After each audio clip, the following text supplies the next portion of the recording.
Hi there, Glocal citizens. Welcome back to the podcast that inspires a borderless mindset around doing something in the world. I'm your host, Florence Adu, and I'm back with part 2 of my conversation with Milton Allimadi.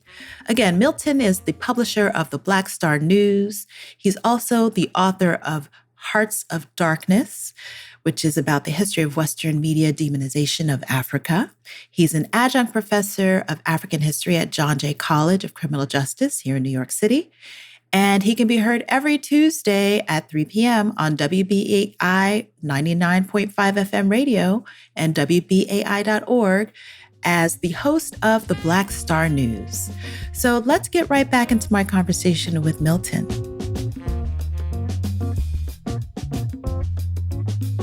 My master's thesis, that thesis paper won one of the top journalism awards at Columbia, and then a magazine called Columbia Journalism Review, which is very respected in journalism, but of which I have utterly zero respect now, and I'll tell you why. He invited me to submit my article, my thesis, for publication. So I did. And then I saw the next issue of the Journalism Review without my article. I saw a second issue, and then I realized, wait, I'm about to graduate. I would like for it to be published while I'm still here, so, my peers can see it as well. So then I contact the editor. His name was Michael Hoyt. Decades later, you can't forget something like this, right? So I call him. I say, well, what's happening with my article? I noticed it's not been published yet. And then is when he now tells me that, a decision has been made not to publish it. And I say, why? When you invited me to submit it. Sure. He said, well, there was some thought that some of these things happened a long time ago. So I said, okay, so you're going to write history without going into history? I don't understand what you're saying. I said, okay. He said, well, 2 editors supported publishing, 2 editors opposed, and the top editor, the executive editor, cast the final decision not to publish. I said, fine. So I want my paper back. And he says, why do you want it back? And I thought this man must be crazy. He's asking me why I want my paper back. This was over the phone. Sure. So I said, I want it back because it's my paper. And then he told me something very curious. He said, because it's not the same as what you gave us. I said, that's precisely why I want it back. And they edited it. The edited version was not even the edited version was not published. So I had called from the journalism building because the magazine's office is actually on the top floor of the journalism building at Columbia. Mm-hmm. So I go straight up and I run straight into his office, and he's behind a pile of papers, and I see him like pushing something beneath the pile, and he's like shocked when he sees me walking in. I don't think he thought I'd been calling him from the building. Mm-hmm. So when I said I want my paper later, he thought maybe the next day or what have you. Mm-hmm. So now I'm there. No time for niceties. I said, I'm here for my paper. So he starts going to different locations looking for this paper. And then he comes right back to the same spot where I'd seen him shuffling. And he pulls the paper from beneath the pile. And I'm shaking my head, wondering, what is going on here? What did they do? Hands it to me, and I walk out, and I can't even wait to get out of his office. Mm-hmm. And I'm already reading it. And of course, now I can't give you verbatim. I'm paraphrasing. But in the beginning of the paper, which was in galley form already, ready for publication, back in the days, they put it in galley form. Mm-hmm. The start said, this paper is in no way an indictment of the New York Times. Because after all, the New York Times has published many insightful articles about Africa in the past. This is only to show how every major media institution can go astray. Wow. I couldn't believe I said, so they're terrified of the New York Times. And I'm thinking, okay, it's, they probably may be beneficiaries from the New York Times Foundation and all that. Mm-hmm. So I said, you know what, I'll do you a favor. So I sent it to the publisher of the New York Times, and I described exactly what had happened with Columbia Journalism Review. And I said, I don't think it's fair for a publication that purports to be the arbiter of quote unquote objective journalism to censor themselves because they're afraid of you. Mm-hmm. And this is the evidence why they're afraid of you. And so I'm sending it to you because I feel you should know this because it's undermined the whole nonsense about journalism, objectivity, and all that. I now know much, much better. And they wrote back to me. The managing editor at the time, Joseph Lelyville, wrote back to me and acknowledged that, yes, you've discovered very ugly episodes, very crude episodes from our history. And I have to acknowledge that. I would also like to indicate that many of us have been working to change that, including myself. And in fact, I accept in his case, because he was one of those whose letter I also found in the Times archives when he had been sent as a correspondent to South Africa. Mm-hmm. And he was complaining how the editors here diluted some of his articles about apartheid to make the apartheid system not look as bad as it actually was. Mm. So coming from him, I respected that. Mm-hmm. So he wrote back to that. But I made another offer, which I feel they should have accepted, and which I think, given now in the post-George Floyd era, that they're going to be compelled to accept. Mm-hmm. And my offer was this: why don't you let me write an op-ed in the New York Times so that your readers would know about your history? Sure. And if indeed, and how indeed, if you're saying you've evolved and you continue to evolve. Right. But they never responded to. Of course. Yeah. No one wants to be checked. They don't want to check themselves. No one to check. And then this was the other challenge, getting anybody else to publish that paper. I could not get it published anywhere. Right. Not even the Village Voice would publish it. The best rejection I got came from the New Yorker magazine, actually. The editor wrote me that, there was a typed letter saying, oh, this is not a good fit for us, et cetera, et cetera. But then there was a handwritten note on that rejection saying, this is very good. Why don't you forward it to Mother Jones magazine? So then I was a bit confused, but then I realized, oh, wait a minute. The copy of the rejection letter that's kept in the folder sure. at the New Yorker would not have the handwritten note encouraging me to send it. Yes. So I went ahead and took his advice. I sent it to Mother Jones magazine, and it was rejected. Okay. And that is when I decided, you know what? Let me not engage in this exercise anymore. Yeah. And I will not allow them to shut the door on this, I think, a significant revelation. Sure. And that is how I ended up self-publishing the book, The Hearts of Darkness, How White Writers Created the Racist Image of Africa.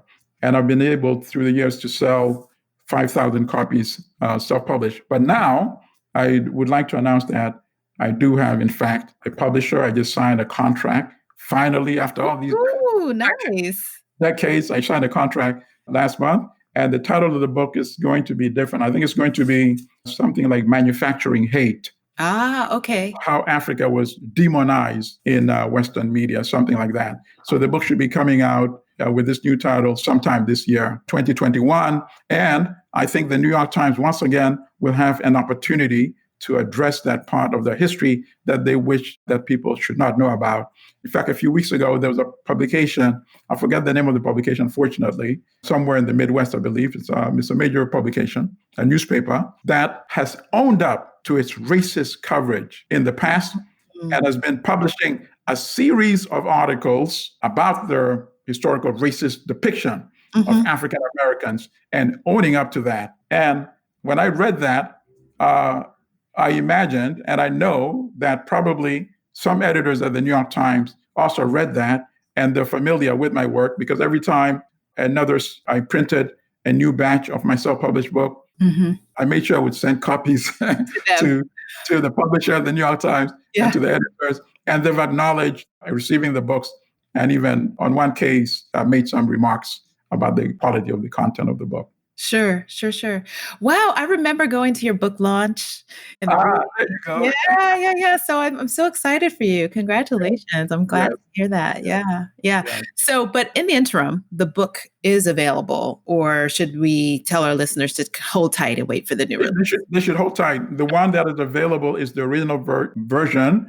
I think people are hawking it on Amazon. Yes.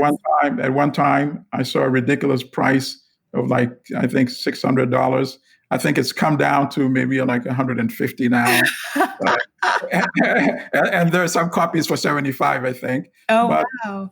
But it was $10 when I printed it. Yeah, so I remember. I have a $10 copy. I don't want anybody to spend. The new one, I think, is going to be, I think the publisher told me would be $25, I think. Okay.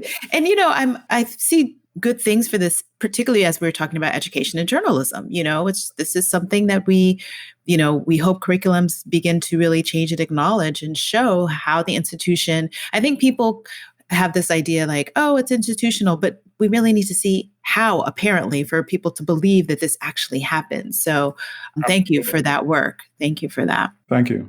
I decided, and I say this for others also that are facing similar, what they may see as a predicament or challenge, don't let anybody discourage you, because sooner or later, the history is going to catch up with the facts.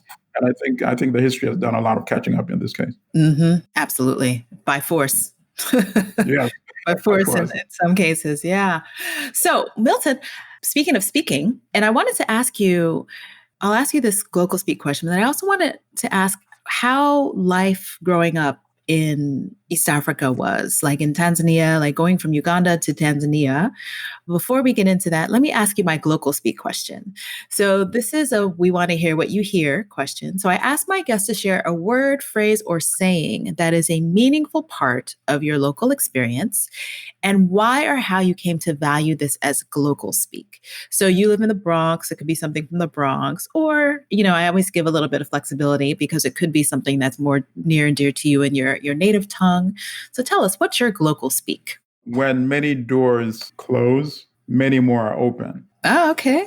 And for people that are familiar, of course, that comes from the great legendary Bob Marley. Bob Marley is my resident poet. Right. And Fela as well. Those are my musical poets. Okay. Sure. That speaks for itself. And I think it's very apropos for the last conversation we were having. Okay, so moving into the idea of what life was like in growing up in Uganda and Tanzania. Give us a little bit of texture on that, because I always wonder what, you had this exposure to America and the US, but you were very much in an African city. Right. It's interesting, and I'm glad you asked that question. My family went back to Uganda for the first time after Idi Amin seized power, after my father had been a diplomat here in the US. And I'm glad we had this conversation by your world being formed by the TV that you watch, the broadcast content. So I was maybe 9 years old, around that time. So I would ask myself, when I heard the grown-ups talking about the coup, the takeover of the government, and they would always hush the conversation when we got near. And I was thinking to myself, why could Superman come and take out this evil man, Idi Amin, So that was my conception of the world at that time. Yeah. A very typical Americanized kid, right? And then we go to Uganda, and we go to Kampala, the city. We stay there for a little while, and then we go to my hometown, which is called Gulu. So about 300 miles away from Kampala. And then we have a house in the town itself. And then we start visiting my mother's relatives in the villages. And so we would ask a very typical American question, Mom, why don't they wear shoes? Mom, why don't they wash their hands?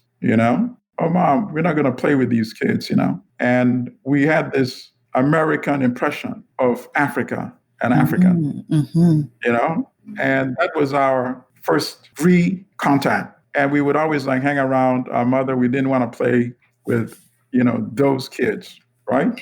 And as you know, young people, once they start interacting, a few months later, we were playing bare feet as well. Right. Of course.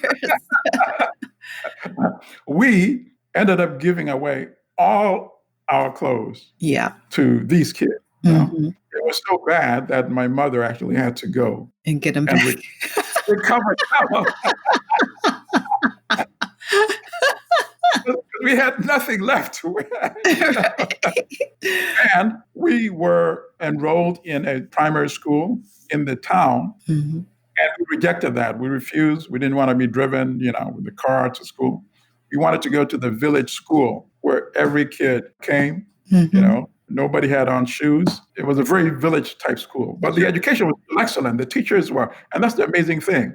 The education system was actually tremendous. Yeah. So whether you were in the city, there would be some variation, of course, but there was still a high standard Sure. education. But of course, it took a lot of resistance by our parents to actually succumb to our constant pestering that we be allowed to go to a rural school, but ultimately that became our world. And so it was very hard for us to part from that rural village setting, which we had become accustomed to. Our cousins and other relatives used to take us to hunt, hunt in the bush, fishing and hunting birds and making our own catapults and, just living the village life, which we had become to enjoy because, as I said, once kids start interacting with each other, all the stereotypes, dissipate because they're actually now learning and experiencing. And that is very important. I say all this because I know it has impact. I know it's still having impact, as you can imagine, in distorting the African imagination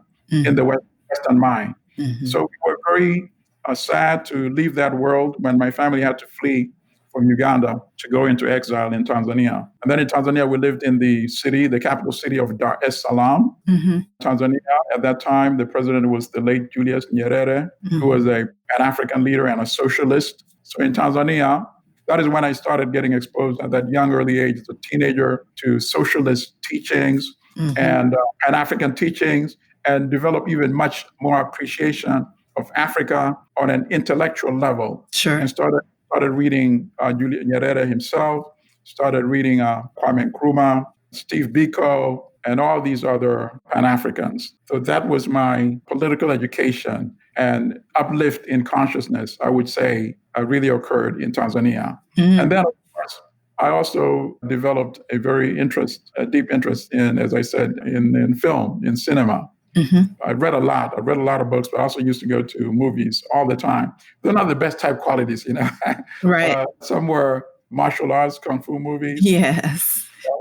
Those are the content that you used to get. Yeah, I remember. But I just like to study visual representation, right? The cinematic presentation. I even went to many Indian films because, they have a large Indian Tanzanian population. Right. So there are a lot of, in fact, most of the movie houses showed Indian film. So we'd go there, and unfortunately, there would be no subtitles. So you had to follow from the action. Okay. But I'll tell you something very funny that I remember.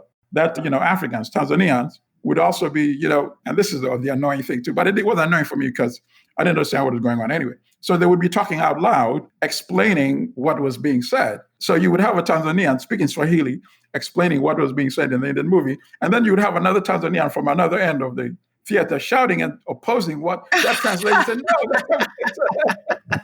This is what they meant. And then, of course, the Indians who actually understood and would appreciate some silence. They could watch the movie in peace. That's so funny. We're so creative. Yeah. And what was my other experience? My other experience in Tanzania was I felt like I developed a deep love for soccer. We call it football, of course. Sure. Yeah. So I attend a lot of soccer games. And I started actually working out as a teenager because I wanted to become a better football/soccer player. And I used to force my younger siblings to work out as well. And in recent years, they've told me that, you know what, man, we really used to hate you a lot as a kid. But thank you. Thank you. Yeah, as they said, thank you. So I think that captures my life in Tanzania. I used to read a lot. And, I remember my mother used to always complain, said, and she was very concerned, actually. She said, no ordinary kid should be this serious, I would always be reading. I would always be, I would discipline my younger siblings. And I'm 12 at that time, right? Or 13. Yeah. And my siblings are maybe 2 years younger. Are you the than eldest? Me. Yes, okay. I'm the eldest. Yes. I'm the eldest from my mother. Okay. I had some brothers and sisters as well. So what I would do sometimes, I would have and let's say my mother was away. I would lock, the door, and I would sit by the door, making nobody can leave. And I would designate like a 2-hour period only for reading.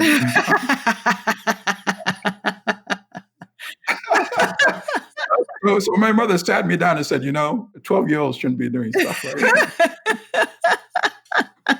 Take it easy a little. Oh, funny. So serious. But I must say, later in life, actually, I did learn to relax. Sure. I think By the time I got to college, I think in college, I probably over-relaxed a little in Right. college. That's typically how it Yeah. goes. You got footloose and fancy free in New York City. Right. There you go. There you go. Yeah. But I'm happy to say my siblings now really appreciate that time. Yeah. Yeah. Yeah. Yeah. Yeah. That's Right. wonderful. So, Milton, speaking of life in Africa, we have a pretty interesting political situation in your homeland just this week. And so, give our listeners a little bit of context and background and analysis, in your opinion, of what you think is going on with this presidential election that maybe really was stolen this time. Like that's a juxtapose that we've been kind of as Africans been thinking about. So tell us your thoughts. Right. Okay. Yes. In Uganda, the election, which was held January the 14th, yes, it was absolutely rigged in favor of the incumbent, whom I call the dictator, been running the country for 35 years now, General Yoweri Museveni. And the candidate who defeated him, and I think it will ultimately be proven to be the case, is he goes popularly by his stage name of Bobby Wine. His given name is Robert Kyagulanyi. He's a member of parliament. And his political stock really soared in the last 3 to 4 years. He's only been a member of parliament since 2017. Okay. But the reason why he won, as will be proven, is because he represents the youth of Uganda. Uganda is perhaps one of the youngest countries in the world. And as you know, Africa is one of the youngest continents in the world. I saw one stat that said more than 60% of the population is under the age, or at least 25 and younger. Yes. In Uganda, it's about 80% of the population is under the age of 35. Yes. And so over the last 2 years, Bobby Wine succeeded in getting millions of young people to register to vote for the first time. So the voting roll completely transformed and changed. Exactly. So demographically alone, he had won the election before a single vote was cast. You see? Therein lay the dilemma for the dictator. The dictator, people believe he also lost the last 2 elections, perhaps even the last 3, to a candidate whose name was Kizza Besigye, Dr. Kizza Besigye, who was also dealt with ruthlessly and violently, beaten, arrested when he was campaigning, that 5 years ago. But Ugandans believe he also actually defeated General Museveni. But of course, the challenge is this. The election commission is handpicked by General Museveni himself without any input from any other party or any individual. So it's nearly impossible to have that same election commission announce anybody but General Museveni as the winning candidate. But in one of the elections, not the last one, the one before that, the election commission was actually originally voted to overrule the outcome of the election. Not the election commission, the Supreme Court of Uganda voted 4-3 or 3-2, but some configuration to annul the results of the election that had been announced by the election commission. But it was later learned that the judges of the Supreme Court, they got a call from the military that they needed to do the right thing. So they reversed their own ruling and affirmed those fraudulent election results.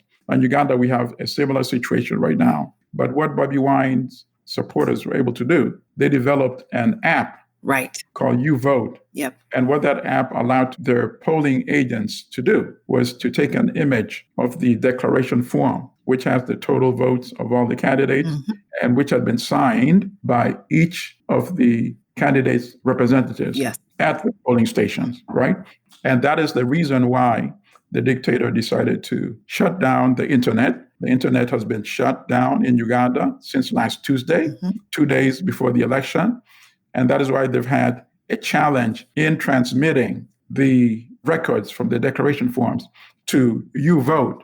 They had only managed to capture 400 polling stations out of a total of more than 34,000 or so polling stations. And they had managed to start getting a national trend, the returns that had come from all parts of the country. And in their returns, Bobby Wine had a consistent lead ranging from 70 to 20%, 70% for Bobby Wine, 20% for Museveni, and the rest to other candidates. And now, as we speak right now, This is how tragic it is. The military going in search of all those polling agents. Yes. And there have now been reports that some have, in fact, already been killed. And what they're trying to do is to, of course, capture them and get a hold of those cell phones with information. And I think after they feel that they've done enough of this elimination, then perhaps they will turn the internet back on in Uganda. But it's almost comical. There was an article in the Ugandan called the Daily Monitor, which is the leading independent newspaper, on Saturday, early Saturday, late Friday here in the United States, early Saturday in Uganda. Published an article, and it said, and I knew this article was making a big disclosure, and I was wondering whether the Election Commission was sending out a deliberate signal to the world that perhaps there are people on the Election Commission that are trying to speak to the public, without jeopardizing their lives. Sure. And the article said, based on all the previous returns that had been aggregated up to that time, General Museveni had been awarded 4.7 million votes by the Election Commission. And then an additional batch of votes came in, and they were tallied. Each candidate apportioned their share of the new votes. So a new aggregate came out. And in the new aggregate, General Museveni's totals had declined by 129,000 votes. Not even stayed the same, but had declined. As the reporter pointed out, would appear perplexing if indeed the numbers are accurate, that have been being fed are accurate numbers. So I tweeted that article and I said, this is another evidence that what the Election Commission has been putting out as true data from the declaration forms are not actually the true numbers. Sure. And one clear indication. Oh, right, because they're forgeries. I went back to check that Monitor article a few hours later. Gone, eliminated, deleted from the website. So I had to tweet again that the article that I mentioned earlier and tweeted about is no longer there. And here's the link, and you can go see for yourself. Wow. So when you click on it now, it says, we're sorry, the item you're searching for. It's preposterous, really. But here's the challenge now. Yes. Museveni has a special, very perverted relationship with the West, particularly the United States. Somalia has been a pretty much almost a collapsed state for more than 2 decades now. In the last few years, a movement, a militia called Al-Shabaab had grown and had challenged the government in the capital, Mogadishu, which is supported by the West and the United States. So what Museveni did was to volunteer a Ugandan intervention force. And that army, he's deployed about 8,000 to 10,000 soldiers, Ugandan soldiers, in Somalia. It was supposed to be an African force, but it's essentially a Ugandan force. So every time the United States raises the issues of human rights in Uganda, and anybody can go and check this, Museveni says, I might consider withdrawing my forces from Somalia. And the U.S. is very concerned because the U.S. believes Al-Shabaab is very closely linked to Al-Qaeda. Right. And obviously the U.S. would prefer to have Ugandan body bags being shipped to Uganda, which in fact is what has been happening over the last 12 years or so that Museveni has had Ugandan soldiers there. So in return, Museveni gets a blank check from the United States. He can get away with human rights abuses, with rigged elections. And he also gets, in addition to that, $1 billion in U.S. financial and military assistance every year. Right. But it seems that even the U.S. has now reached its limit with Museveni. If I'm reading carefully the statements that have been coming out of the State Department, and we're talking even from a pre-Joe Biden State Department, and we think the statements are going to get more aggressive after Biden is sworn in last week. I think the U.S. can see not only that the Museveni lost this election decisively, but the U.S. can see that it's going to be not possible to have stability in Uganda when you have such a young population who actually went to the polls in very high numbers, people that had not, they'd become apathetic when it came to politics, but signed up because Bobby Wine was able to register. I think the U.S. understands that they would not be able to impose or even sustain a Museveni regime for another 5 years in Uganda. That is my reading of what is going on right now. But right now, his house is surrounded by about 500 soldiers. I just spoke with him earlier today. Bobby Wine. Yes, him and his wife. They're not allowed to come in or to go out. A helicopter flies overhead every half hour. Wow. There's a drone hovering overhead. There are 10 armored personnel carriers, armored vehicles surrounding the house. And both him and his wife say they've run out of food. They're not even allowed to come out to go grocery shopping. And his wife described how when she came out to try to get food from their garden, they have a garden on the compound, she was manhandled by male soldiers and shoved and assaulted and taken back into the house. So they're very dire conditions, actually. Oh, no. Wow. Yes. And I published an earlier interview with him earlier today.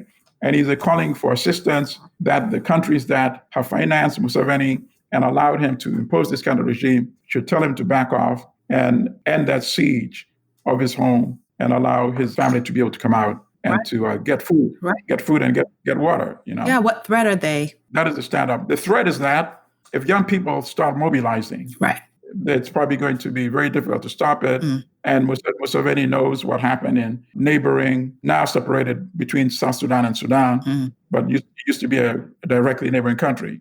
But Sudan, which is nearby, when the young people came out in the streets and they chased another dictator of 30 years, Mohamed Bashir. Yes. So I think he has those images in his mind, and that's why he's being ruthlessly aggressive toward Bobby Wine. And he's a military man, so. Yes, he's a military man.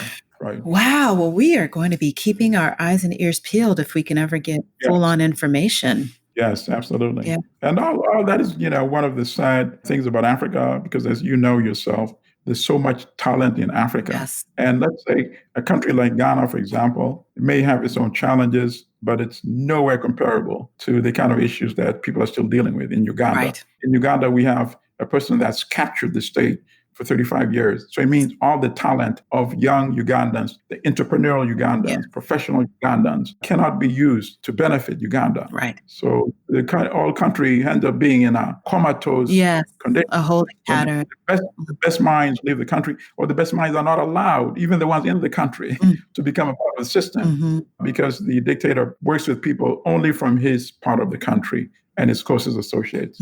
I don't think that can be sustained anymore in Uganda. Right. And, I think it's high time, and, not to be ageist or anything, but 35 years and a 76-year-old man.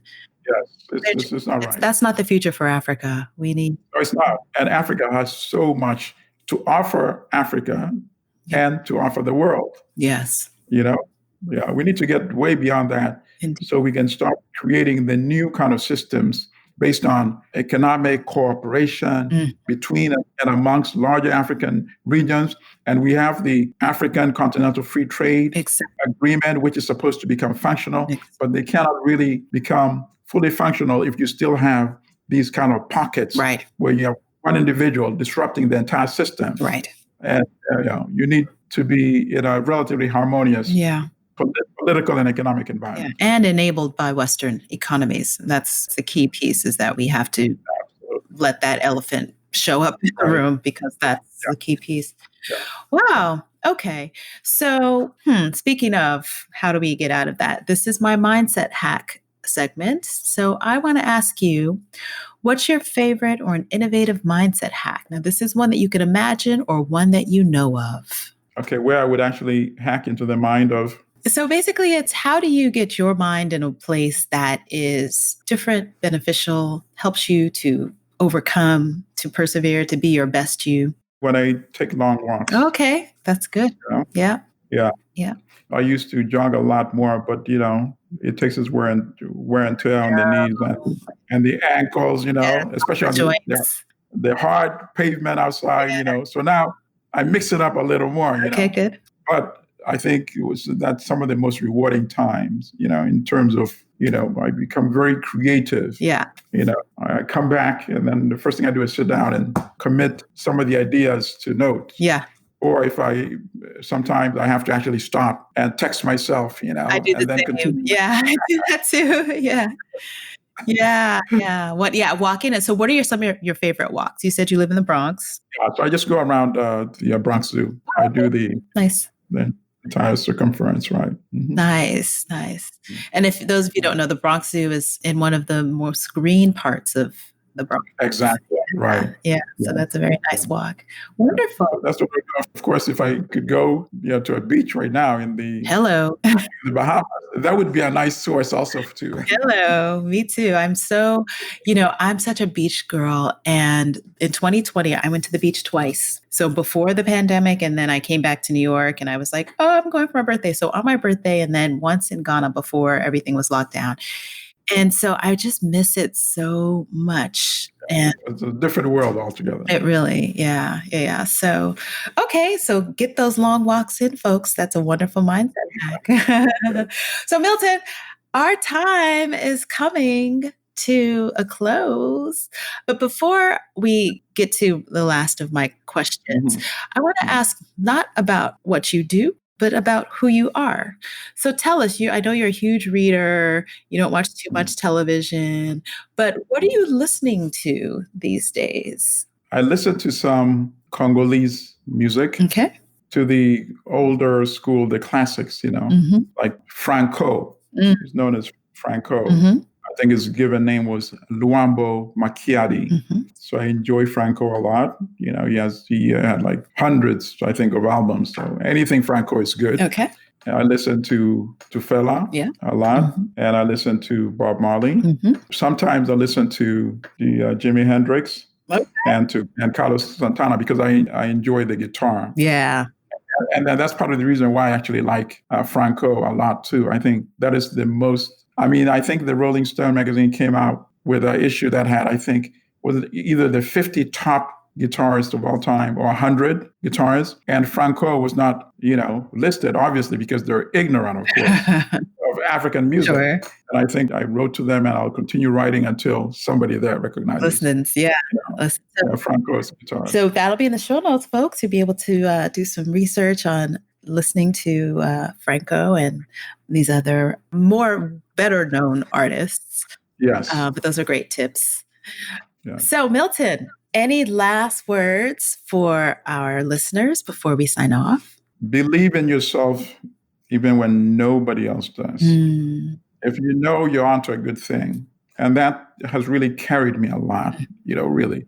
To help me even with job rejections. Back in the day when I used to go out seeking employment, before I was running my own establishment, if I knew I was qualified for that position and I was really good and I didn't get it, that wasn't my fault. That was somebody missing out on the opportunity to work with me. Because your worth. Everybody knows their worth. Yeah. You know your possibilities, and you know your level of talents, and you know how much you can improve. So why would you let somebody disrupt this? And when I say that, some people carry it with them, and it makes it affect them psychologically. You shouldn't allow people to do that. Yeah, absolutely.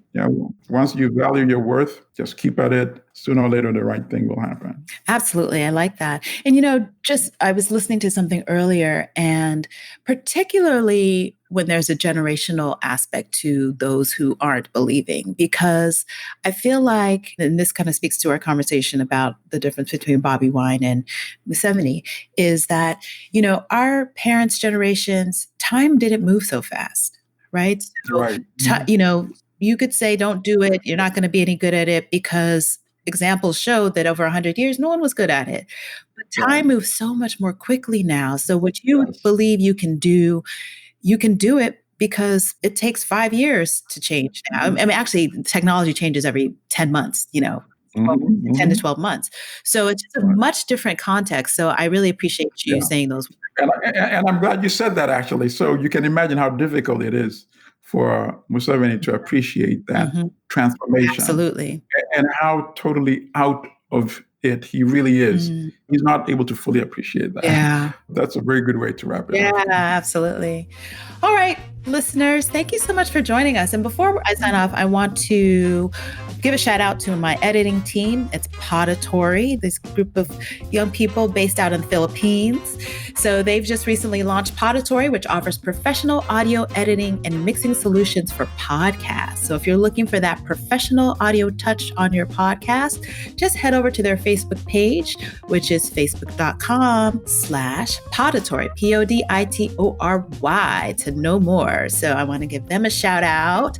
As always, you can catch us at www.glocalcitizenspod.com on pretty much everywhere you can find podcasts: Apple, Google, Stitcher, TuneIn, Radio Public, all those places. Just look us up, subscribe, share. I just thank you for being with us and listening and growing my audience. I really appreciate it.